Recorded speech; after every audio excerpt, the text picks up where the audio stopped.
In what unusual way have you almost died? Number 1. Bad luck, Eddie says. I was digging a hole at 12 to 14 years old. Because I could, kid stuff. I only remember waking up and it was dark. I had apparently hit an underground electric line. No one knew. I was there for hours. I got up, went inside and ate dinner. This was in the early 80s. I pissed my pants. And felt weird for a day or two. Never told my parents. Thought they'd be mad. Huge upstairs replied. This is actually so funny, like the fact you just woke up and went, "Huh, that was weird," and went inside for dinner. Peak childhood right there. Number 2. Interceptor says. I got hit by lightning one time when I was about 12. Our house was in a small valley with some fields nearby. To get to a friend's house, I used to walk through the fields, along a ridgeline that was maybe a mile long, and there were a couple of power pylons along it that you'd walk under. I was walking home in the rain and heard a huge bang, and then realized I was on the floor feeling pretty frazzled and unsure of myself. I can only assume that lightning hit the pylon as I went under it. These are big old things, around 200 feet tall, and then hit me. It knocked me off my feet but didn't do any serious damage, luckily. And no, my face looked like this before the lightning strike. Number 3. Redacted user says. Growing up in a better time, when I was 8 or 9, I smashed a .22 caliber bullet with a hammer, ended up with a piece of shrapnel in my side. Never told my parents till I was an adult. You, sir, are lucky to still be here today. Kids, don't mess with ammunition or explosives. Number 4. Oh, look at you again says. When I was born in 1995, one of my lungs was filled with amniotic fluid. The doctors went in to drain it and inadvertently tore it instead. Then they proceeded to tear the other one in an attempt to fix the first one. My mother remembers 2 doctors getting into an extremely heated verbal argument over this. Dr. 1 thought he could treat me at the current hospital I was in. Dr. 2 knew that I would die if I wasn't transferred to a better equipped emergency center. They were in such disagreement that Dr. 2 literally had to sneak me out after Dr. 1's second shift was over. Obviously, it worked. I turned out not just making a full recovery, but I left a lot of people scratching their heads because my body never developed scar tissue from all of that. My lungs work 100%. Fluffy Schedule 6859 replied. 90s healthcare was wild. Number 5. Mayat Jij says. In military, I once swung through a toilet window because I was too lazy to walk out the front door and walk around the building. You know, grab the top of the frame, pull your legs up and swing them through the window feet first. Very badass, very free running. Caught my ass cheek on the little pin on the windowsill to keep the window securely open. Spent my evening at emergencies and got a nice red scar on my butt. Am I badass? Sir Armchair replied. Well, now you have a badass. Number 6. Echo Link says. By inhaling a goldfish. The cracker, not the animal. Got pneumonia, hospitalized, the whole 9 yards. I don't eat goldfish anymore. Number 7. Modular Archive says.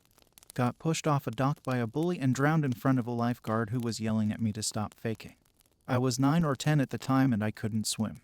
Town had a population of less than 800, only had 1 lifeguard. And I was at the beach 3 to 5 days a week because of family, so they knew. Brother ended up pulling me out and resuscitating me himself. Lifeguard pretended she didn't notice. Artist Cloud replied.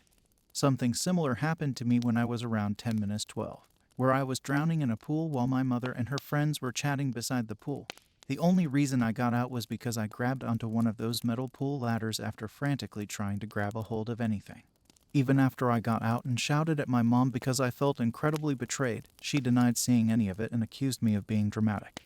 Cases like these make me think that sometimes overreacting as a parent can be better than not reacting at all. Number 8. Gerp Guru says. Fell down a mountain. It was like a slide area that went at an angle off vertical. My clothes and skin were torn badly. One of my pack straps was broken, and, while nothing felt broken, I felt like I had been beaten by baseball bats for a week. Took me 2 weeks to get out into medical care. I was bleeding from every orifice and couldn't eat or drink when I entered the hospital. For a cat, they dumped something like 1.5 liters of, what we soon discovered, of a dye that I was severely allergic to. I next woke in the same room with a technician sobbing into my face and a doctor who looked like he just ran a marathon holding those shock paddles. I was informed of the allergy, told I had died, and had to swear to the, still very upset, technician that I'd always tell others I had such a severe allergy. So, I dragged my beaten body into a hospital for them to kill me in an attempt to find out what was wrong. Number 9. Kami Whacker 14 says, was assisting at a target practice in the military when a trainee misfired and got saved by my Kevlar helmet. The force of impact pushed my head backwards and fell into the ground with so much force that I got a concussion. Next thing I know, the drill instructors are tearing that trainee a new one while I'm looking at a beautiful blue sky hearing shouting far away. Luckily, I got hit by a 9mm to the helmet and not a 7.62mm from our standard combat rifle. Edit. What happened to the trainee? He got estaquido at the back of the firing range for 24 HRS. Being estaquido is a physical punishment or torture where the victim gets each limb tied to a stake on the ground and it gets stretched to be left for several hours exposed to the element. I was the only one who approached the trainee and poured some water onto his mouth because I disapproved the punishment. No one said shit to me for doing that, although I was a corporal and there was an order to not tend to his needs for 24 hours. Number 10. Forsetti 99 says, suicide by self-induced faintings. I didn't want my family to feel bad. It had to look like an accident, so I tried several times self-inducing fainting at the top of stairs with the hope of falling all the way down. About 5 tries later, I decided what I was doing was fucked up and needed a psychiatrist. That was a really sad recount for Forsetti 99. We hope you're doing much better now and are taking good care of yourself. Number 11. Ryan is real lame says, back in 2005 I attended the Boy Scout National Jamboree at Fort AP Hill. This jamboree brought tens of thousands of Boy Scouts from all across the country. We were expecting President George W. Bush to speak, so every single scout and leader marched toward the parade ground to attend. Unfortunately, due to the sheer number of attendees and a heat index that reached upwards of 120 Fahrenheit, water was difficult to obtain until you reached the parade grounds. As such, I became severely dehydrated to the point where I actually stopped sweating. Upon arriving at the parade grounds, there were fire trucks spraying us to cool us down. A bit of water from a fire hose landed in my bottle and I saw it foam up. In my delirium, I thought they were spraying us with soapy water. The next thing I knew, I was being carried across the grounds by multiple soldiers to a medical field tent. A woman asked me my name and it took me close to 2 minutes to register her question. From there I was taken to an emergency tent where, after 5 failed attempts to find a vein with a needle for an IV, I was finally able to receive an IV drip. I went through 3 water bags before having to pee. From my experience, nearly dying of dehydration is far from fun. TLDR, almost died from dehydration while trying to see George W. Bush speak. Environmental Coach 64 replied, dude, I was there too, and in the front row, where you couldn't have brought a bottle of water cause we were gonna be able to be on the line. He walked to the stage. Only an empty cup. They didn't want some 11, 17-year-old kid to bring acid or something to throw at him. Was kinda scary seeing so many people start to collapse. Kinda seemed to happen all at once, like a wave across the crowd. People being carried away, soldiers running here and there carrying cases of water bottles. All I could do was help my buddy sit down and stand so as to give him some shade, and I had never been so glad to have grown up in a tropical climate and be used to that kind of heat. Later that night, I totally believed it when an assistant scoutmaster told me over 100 died. Though, if I remember correctly, no one did die of heat exhaustion that day. Though sadly, 5 or so died in a lightning strike on the first day of that jamboree. The president didn't even show up that day, cause there was a storm between DC and us. Had the same assembly a few days later, and there were like 32 packs of water bottles all over the parade grounds, and they let us bring in water.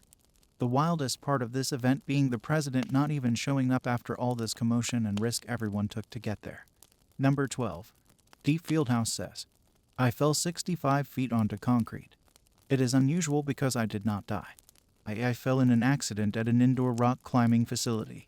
I was climbing up one of the easier walls to take a break from the more difficult ones I had been doing. Unbeknownst to me, about halfway up my climb, the person belaying me, holding my rope, had, in a moment of extreme absent-mindedness, disconnected from my belaying rope. They had gotten caught up in spotting for a mutual friend on a more difficult climb. All this being unknown to me. When I reached the top, I gave the signal that I was coming down and let go of the wall. I think I passed out as soon as I realized what was happening, though several friends also remember me shouting, "Look out."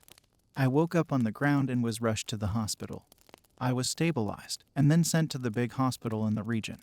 I spent 2 weeks in ICU and another 6 in regular hospital wards, underwent 5 surgeries and several more weeks of physical therapy.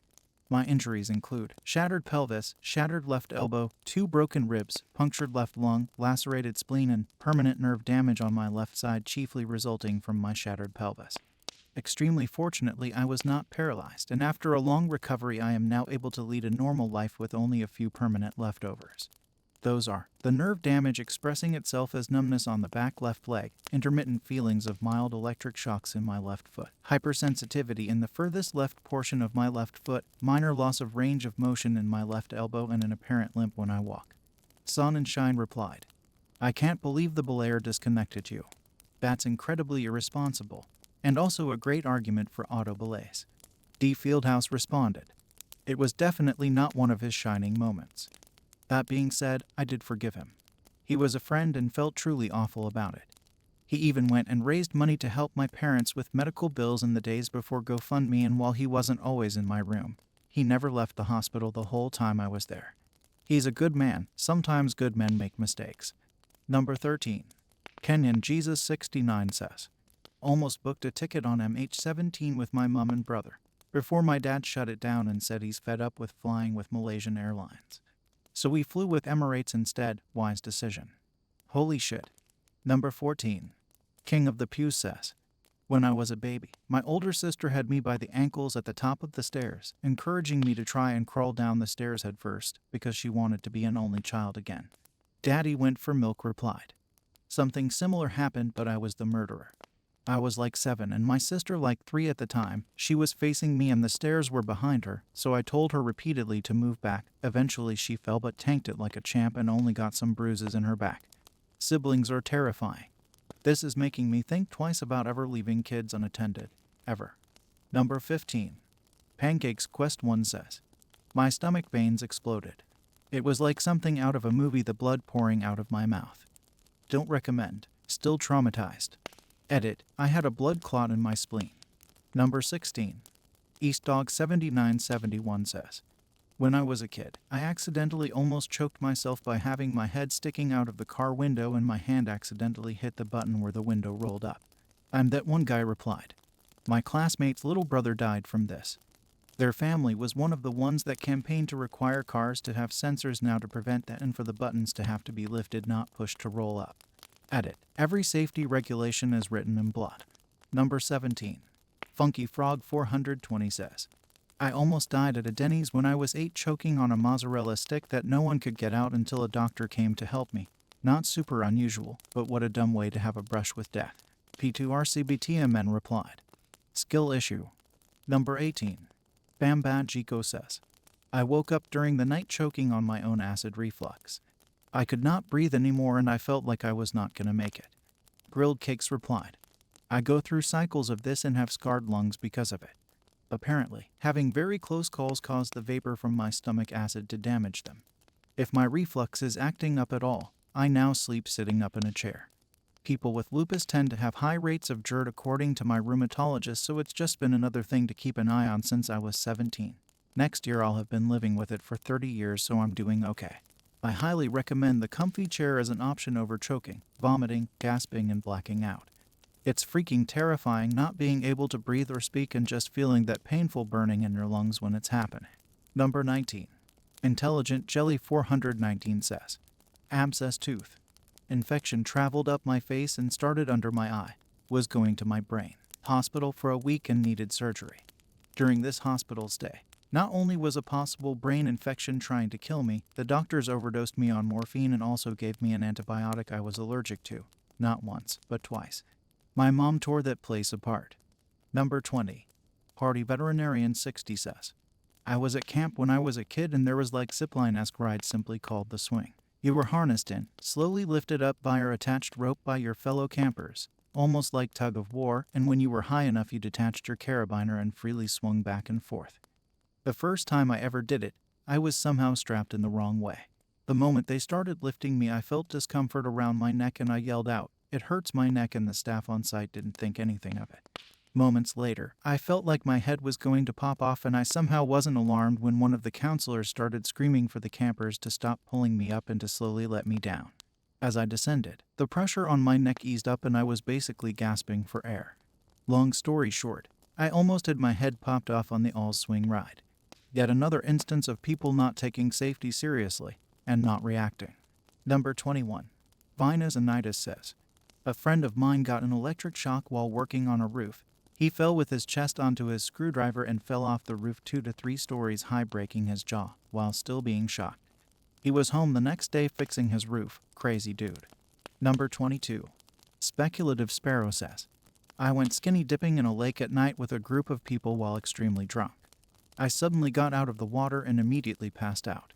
If I hadn't gotten out at that moment, I probably would have drowned before anyone would have noticed since it was pitch black outside. Marco Janton replied, yeah, night swimming isn't the best idea. Glad you avoided becoming a statistic. Number 23.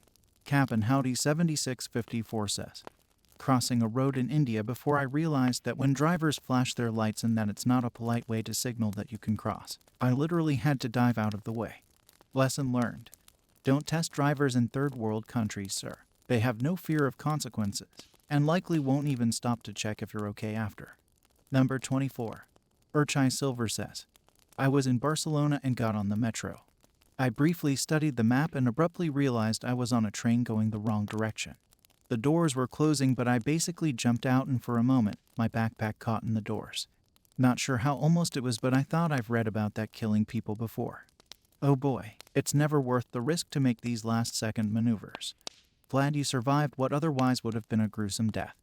Number 25. 8-Bit Jur says, my life has been full of near-death or actual death experiences. When I was born, I tried coming out feet first. They did a C-section on my mother and found that I was purple when I came out, as I had the umbilical cord wrapped around my throat. When I was 3, I ran across the street and got hit by a car. Thankfully, I just broke 2 bones in my leg. In my 20 seconds, I worked for a manufacturing company where safety wasn't a concern. They had industrial cleaner in a water bottle. I picked it up thinking it was mine. Put some in my mouth and thought, this is warm, spit it out, and had to call poison control. 5 years ago, my heart decided to stop twice in a 24-hour period. I died twice due to my electrical system being wonky. They did emergency surgery and placed a pacemaker inside me. I had to have an ablation after that, and you can't move your legs for 6 hours due to them going into the arteries in your crotch. I guess I kicked my leg coming out of surgery in my room. I started to bleed out, and my wife said a ton of doctors came rushing in. They had to hold down on the opening to the bone. Yeah, so I guess I've been very fortunate and glad to still be here. Number 26. Comfort Prophet 88 says, I was 18-ish. I was in the passenger seat of my friend's car on the Autobahn in Germany. I had taken MDMA and smoked a lot of weed. We were going about 170 kilometers per hour, and my dumbass rolled the window down and sat in it with my upper body outside of the car, fell backwards. My friend saw this before it was too late and grabbed me by my shirt and pulled me back in. He yelled at me a lot that ride back home. Thank you, Nike, for making sturdy shirts. I had a friend like this back in university days. He would literally try to jump out of the car on the highway when drunk. Terrifying personality trait. He's a doctor now. A pretty wild selection of stories today. If you're brave enough, share yours along with your thoughts in the comments section below. As always, thank you for listening. Don't forget to like and subscribe so you don't miss out on future episodes.